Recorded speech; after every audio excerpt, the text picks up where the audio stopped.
Social media पर channel Mahalakshmi की ओर से आपके पास तीसरा पावन दिन उत्तम आर्जव के सादर जय। सरलता के साथ दर्शन करा रहे हैं, आज कुछ कठिनता के आपके पास। ये इंदौर के छावनी चौराहे के हर चीज़ जैन के साथ नहीं, कुछ धार्मिकता पर भी आते हैं। और ये गणेश चतुर्थी के बाद के दृश्य दिखा रहे हैं इंदौर के छावनी चौराहे से। अब प्रतिमाओं का विसर्जन अनंत चतुर्दशी के होगा, लेकिन उससे पहले के दृश्य सचमुच आंखों में आस्था, भक्ति, विश्वास, वात्सल्य वालों के में आंसू निकल पड़ते हैं इन दृश्यों को देखकर। गणेश जी की प्रतिमाएं दुकानदार नहीं बेच पाए तो उन्हें किस तरीके से कूड़े की तरह सड़कों पर फेंक दिया है। कहता है कहीं ना कहीं हमारी आज आस्था दिखावटी ज़्यादा है, सजावटी कर देते हैं, लेकिन वास्तव में अंदर नहीं उतरते उस भगवान के प्रति। सिर्फ ये दिखा रहे हैं कि कम से कम जागे रखना, इस तरह की दशाएं, दुर्दशाएं, दिशाहीनता मत दिखाना। चित्र देख रहे हैं आप, पहचान रहे हैं? जी हाँ, राजधानी भारत की दिल्ली के चित्र हैं। पूर्वी दिल्ली से इस दिगंबर जैन तीर्थ शास्त्री पार करके दिखा रहे हैं आपको। इस दिगंबर जैन के मंदिर के अंदर एक बार फिर कहते हैं अमावस्या भी आनी होती है, बाद में आती है, और ये पूर्णिमा आनी है, पर पूर्णिमा से पहले ये अमावस्या का जैसे काले घने बादलों के साथ दिख रहा है इस पर मंडराते हुए। अभी कुछ समय की बात है ना, शालीमार बाग के दिगंबर जैन मंदिर पे सरकारी संस्थाएं पहुंच गई थी बुलडोजर लेके कि उस द्वार को तोड़ दो, जो कहते हैं उसकी नाक बनाया शालीमार बाग की। प्रदर्शन हुआ, उसके बाद मुख्यमंत्री आई, कहती उस मंदिर में, अरे तुम शोर मचाने लगते हो, मेरे पास क्यों नहीं आते हो। बवाल खत्म हुआ था, पर कहते हैं अभी उसकी शांत की आवाज़ नहीं आनी शुरू हुई कि यह घाव कुरेदने लग गया है।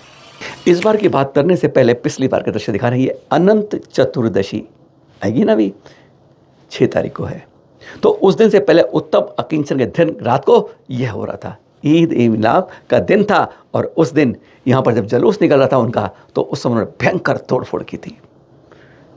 चारों तरफ एक प्रकार से हालत ऐसी हो गई थी कि कहीं यह भीड़ अंदर मंदिर न पहुंच जाए। हालत ऐसी उस समय हो गई थी दृश्य देखकर। और बाद में क्या हुआ कि यहीं के एक प्रमुख व्यक्ति को प्राथमिकी दर्ज करके पकड़ लिया गया। हैरानगी होती है कि कहते हैं उल्टा चोर कोतवाल को डांटे। वही हालत अब फिर एक बार फिर कहते हैं हिस्ट्री रिपीट कर रही है। पिछली बार की बात अब दोहराई जा रही है। इस मंदिर में इस बार भी दर्शन शुरू हुए। 28 तारीख को मालूम आपको उत्तम क्षमा के दिन से दर्शन शुरू होते हैं। 27 तारीख की बात है। बाकायदा परमिशन लेकर 100% सबसे अप्रूवल लेकर दिल्ली पुलिस सारे संस्थाओं से लेकर, जैसे हर बार परंपरा में करते हैं, इस मंदिर के लोगों ने 100 मीटर आगे से अपना एक स्वागत द्वार बनाया है, लाइटों के साथ सज कर, और पूरी लाड़ियाँ लगाते हैं। लेकिन उससे पहले ही उन्होंने बगैर परमिशन के, बगैर उसके अपना दरबार लगाने की बात कर ली। कैसे करें अभी बात।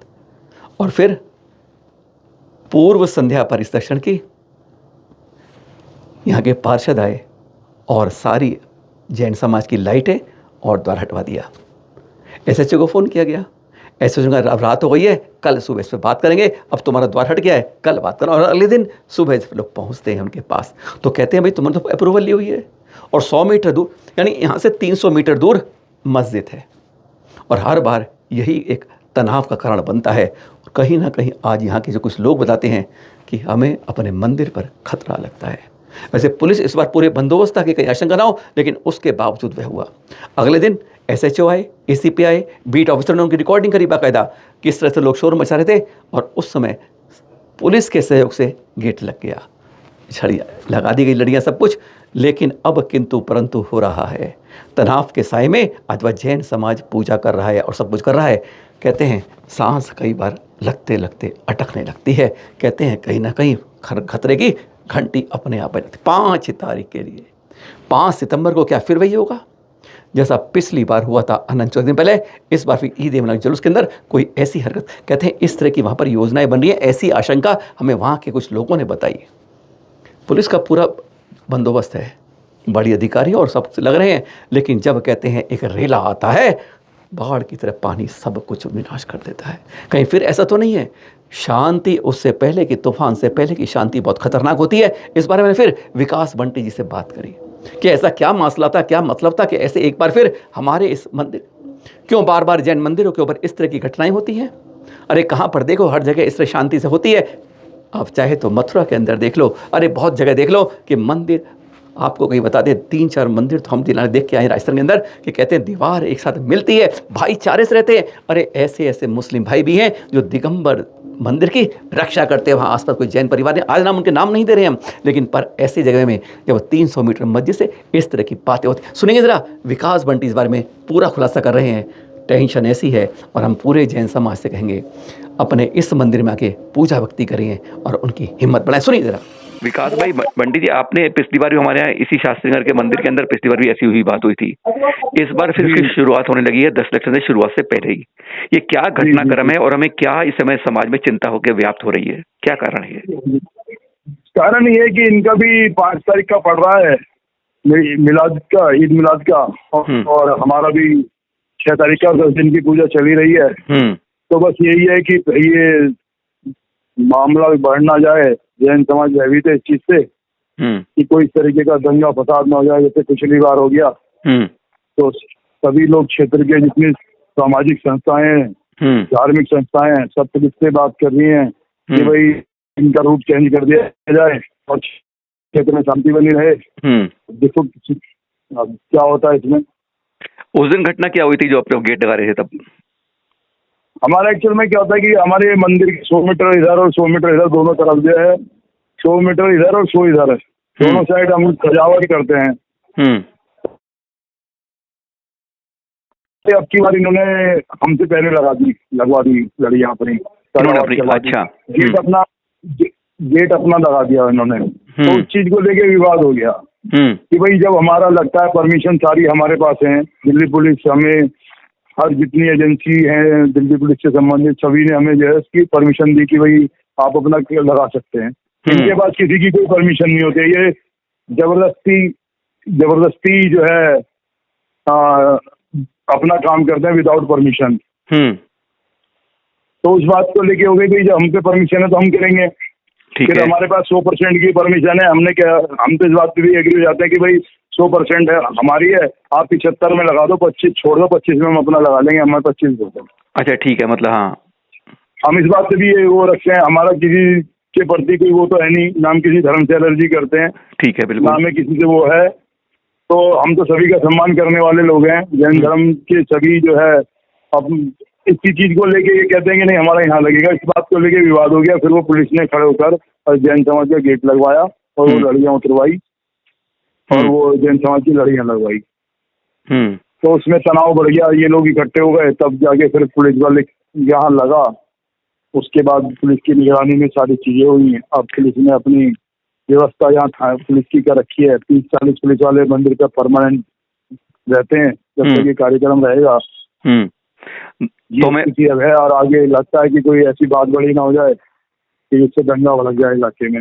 ऐसा लगता है कि हमारे मंदिर नुकसान होने की कोई आशंका भी लगती है क्या? हाँ, कि मंदिर को भी जब भीड़ का तो कुछ होता नहीं है ना जी, कि मंदिर में नुकसान हो या समाज का नुकसान हो। पिछली बार भी घटना ऐसी हो गई थी। हाँ, पिछली बार भी हो गई थी। लाइटें तोड़ते हैं जब इनका जुलूस होता है। हाँ। तो ये लाइटें तोड़ते हैं, मंदिर के आगे सजावट के झंडे ये सब फाड़ते हैं, इस तरीके के काम करते हैं। जो हमारी होर्डिंग्स पोस्टर हैं वो फाड़ते हैं। अब इन चीजों के साथ करेंगे तो फिर दंगा ही भड़के ना, झगड़ा होगा। तो ये सब चीजें हैं। तो पुलिस हमारी व्यवस्था को देख रही है, जिम्मेदारी ले रही है सही करने के लिए, रखने के लिए, सुरक्षित रखने के लिए। पुलिस तो ले रही है, पुलिस की बल पे ही अभी तक चीजें ठीक हैं। इस बार आगे यदि इसी तरीके से रहे तो फिर देखते हैं कि क्या रहता है कि पुलिस किस तरीके की व्यवस्था करती है। क्योंकि पुलिस अभी तो ठीक कर रही है व्यवस्था को, जब भीड़ ज्यादा हो जाती है तो फिर पुलिस भी क्या करेगी संख्या बल के सामने। इन चित्रों के साथ फिर हम पहुंच गए यहाँ पर इंदौर के अंदर। आजकल आप देख रहे होंगे लगभग हम हर रोज एक इंदौर से घटना दुर्घटना बता रहे हैं। कहते हैं आजकल चित्रित हो रही है। ये देख रहे हैं आप, ये रामबाग मुक्ति धाम शमशान। अभी गुरुवार को यहाँ पर एक बुजुर्ग जिनकी मृत्यु हो गई थी, रानी सती गेट के पास रहते थे, उन बुजुर्ग की मृत्यु होने पर उनका यहाँ पर गुरुवार शाम को लगभग 4 बजे अंतिम संस्कार किए गए। संस्कार करने के बाद जैसे होता है परिजन वापस ले जाते हैं। अगले दिन अस्थि संचय के लिए पहुँचते हैं, वैसे ही वह पहुँचे, दूध लेकर सब कुछ लेकर पहुँच जा रहे थे। लेकिन वह जब पहुँचते हैं उस जगह पर देख रहे हैं आप, रोंगटे खड़े हो जाते हैं। क्या हुआ? सर की कुछ हड्डियां गायब थी और भी कुछ गायब थी, और वहाँ पर 15-20 अंडे पड़े थे उस जगह पर। साथ में शराब की बोतलें भी थी। लगता था जैसे यहाँ पर रात के समय तांत्रिक क्रियाएं की गई है। आज इस तरीके से शवों के साथ इस तरह होने के बाद, क्रिया के बाद भी ऐसा हो सकता है। वैसे मुक्तिधाम के अधिकारी ना वो कहते हैं भाई साहब हमारे लोग तो 6 बजे तक रहते हैं, बाद में नगर निगम की इंतजारी है, उन्होंने क्या किया हमें नहीं मालूम, अपने को साफ करने के लिए। समाज में रोष हो गया है। पुलिस भी वहाँ पहुंची और उन्होंने देखा सचमुच हाँ कुछ दाल में काला लगता है, जांच की जाएगी। पर ये जांच की जाएगी सुनते सुनते हमारे मंदिरों में चोरियां, लूट की खोरियां, इस तरह की बस यही फाइल बन के की जाएगी तक चलती है। समाज वाले हैरान है। ये अंडे 15-20, शराब की बोतलें और मस्तक की कुछ हड्डियां, कहते हैं ऊपर का हिस्सा ही गायब है। कैसी तंत्र विद्याएं करी जा रही हैं, आज ये देखकर एक बड़ा खुलासा सामने आ रहा है। क्या जैनों को ही निशाना नहीं जा रहा है? हम तो यही कह पाएंगे, क्योंकि कहीं जब जाते हैं तो कहीं ना कहीं जिसके पीछे जैन लगा होता है, जैन संस्कृति होती है, जैन संपत्ति होती है, जैन राज होती है, या जैन व्यक्ति होता है, जैन समाज होता है, वहीं पर एक चोट लग जाती है। अब इस मुक्तिधाम में क्या हुआ है, पुलिस जांच कर रही है, लेकिन अभी तक कहते हैं हाथ खाली हैं, सबूत नहीं मिल पाए। राजस्थान से कल खुशखबरी बताएंगे आपको। कहते हैं मुनीष सूर्य भगवान ने फिर चमत्कार किया है वहाँ पर जहाजपुर की तरह। कल बताएंगे सुबह, चिंता थोड़ा इंतजार कीजिए। कहते हैं इंतजार का फल मीठा। तो पर ये देख रहे हैं एक और खुशखबरी यहाँ देख रहे हैं। राजस्थान सरकार ने कोचिंग के लिए यह निःशुल्क अल्पसंख्यक के अंदर जितने भी हैं, जैन, पारसी, मुस्लिम, सिख, बौद्ध के लिए यह निःशुल्क कोचिंग की सुविधा करी है। साथ में उन्होंने 40,000 रुपये रहने और खाने की तरफ से दिया जाएगा। उसमें कुछ क्रेडिट मानिए कि 8 लाख रुपये से कम आपके परिवार की इनकम आय होनी चाहिए, और साथ में पढ़ाई की योग्यता दी है CF के लिए, सिविल एग्ज़ाम जो सरकार के होते हैं प्रशासनिक सेवा के लिए, रेलवे के लिए, बैंकिंग के लिए, इस डिफेंस के लिए, इस तरह की नौकरी के लिए कोचिंग के लिए आपकी व्यवस्था की गई है, जिसमें आपकी निम्न योग्यता होनी चाहिए। उस योग्यता ssa.rajasthan.gov.in की वेबसाइट पर जाएंगे तो आप उसके अंदर जाके उस फॉर्म को भरिए और करिए। 15 सितंबर तक लास्ट डेट है, वैसे कहें 15 अगस्त से 14 सितंबर तक। बस ये मौका छोड़िएगा मत। कई बार हम कहते हैं हमारे कई परिवार निर्धन हैं, कमज़ोर हैं, कैसे पढ़ाएं बच्चों को, तो उनके लिए एक बहुत बड़ी सही सुविधा है राजस्थान निवासियों के लिए, विशेषकर जैन इसमें पूरी तरीके से अब भाग लें, बाद में मत कहें। कहते हैं फिर ना कहना खबर ना हुई। अभी 3 दिन पहले कहा था ना आपसे, जब आप उल्टे सीधे पुतले के लेकर प्रदर्शन कर रहे थे, तब हमने कहा था ना प्रदर्शन उनके लिए, सागर के देवरी नगर पालिका के लिए। वहाँ थी ना नेहा जैन, जिनको निष्कासित कर दिया था। खुशखबरी की बात यह है कि अब उनकी जगह सरिता संदीप जैन की नियुक्ति हो गई नगर पालिका नई अध्यक्षा। खुशी की बात है, जैन को पकड़ा तो कम से कम जैन को ही लाए हैं। अच्छी बात। फिर उत्तम आर्जव के दिन इतना ही कहेंगे, कल है उत्तम शौच। ये लोभ जो हमारी खोपड़ी माता है ना, इससे दूर रहिए, क्योंकि यह नहीं शांत होता है। जब ये 4 कषाएं खत्म तो कहते हैं दुनिया के अंदर यह जीवन मानव असली जीवन पाता है। सादर जय जिनेंद्र।